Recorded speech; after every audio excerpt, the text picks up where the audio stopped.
उत्तराखंड के हल्द्वानी में करीब 50,000 लोगों को दी बड़ी राहत, जिस पर ओवैसी ने जताई खुशी, साथ ही भाजपा के खिलाफ बोला हमला। दरअसल सुप्रीम कोर्ट ने हल्द्वानी के बनभूलपुरा इलाके में रेलवे की जमीन से अतिक्रमण हटाने के हाईकोर्ट के आदेश पर रोक लगा दी है। कोर्ट ने कहा कि 7 दिन में अतिक्रमण हटाने का फैसला सही नहीं है। जी हां, सुप्रीम कोर्ट ने हाई कोर्ट के फैसले को गलत बताया। सुनवाई के दौरान जस्टिस संजय कौल ने कहा कि इस मामले को मानवीय नजरिए से देखना चाहिए। जस्टिस कौल ने कहा कि मामले में समाधान की जरूरत है।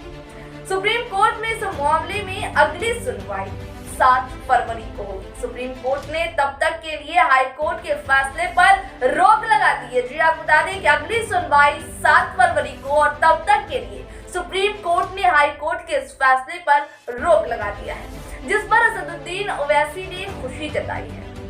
आपको बता दें कि असदुद्दीन ओवैसी ने कहा कि सुप्रीम कोर्ट ने हल्द्वानी को लेकर मानवीय दृष्टिकोण रखते हुए सही कहा है कि 7 दिनों में 50,000 लोगों को विस्थापित नहीं किया जा सकता।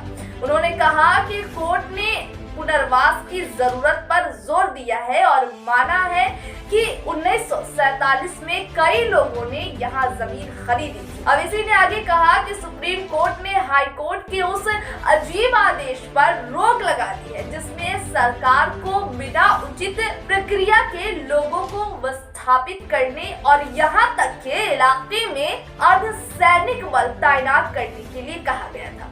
उन्होंने कहा कि हालांकि अब सुप्रीम कोर्ट ने सरकार से नियमित और अनियमित घरों के बीच अंतर पता करने को कहा है। सुप्रीम कोर्ट ने कहा कि सरकार को एक व्यवहारिक व्यवस्था करनी चाहिए और पुनर्वास सुनिश्चित करना चाहिए। देखिए, बात यहाँ पर पुनर्वास की हो रही है, जो इससे पहले नहीं हो रही। ओवैसी ने आगे कहा कि इस पूरे मामले का एकमात्र हल रेगुलाइजेशन है। उन्होंने कहा कि बीजेपी और कांग्रेस दोनों को अपने पाखंड को स्वीकार करना चाहिए। ओवैसी ने कहा कि उन्होंने नियमित रूप से दिल्ली में अवैध बस्तियों को नियमित किया है।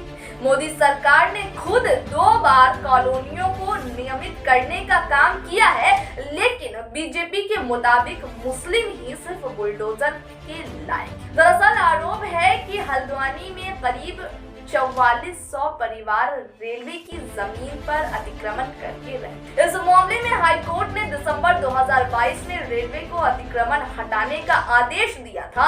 इस आदेश के बाद करीब 50,000 लोगों ने आशियाने पर बुलडोजर चलने का खतरा मंडरा रहा था। जी हाँ, इन लोगों के घरों पर बुलडोजर चलने का खतरा मंडरा रहा था, लेकिन अब अगली सुनवाई तक इन लोगों को राहत मिल गई है।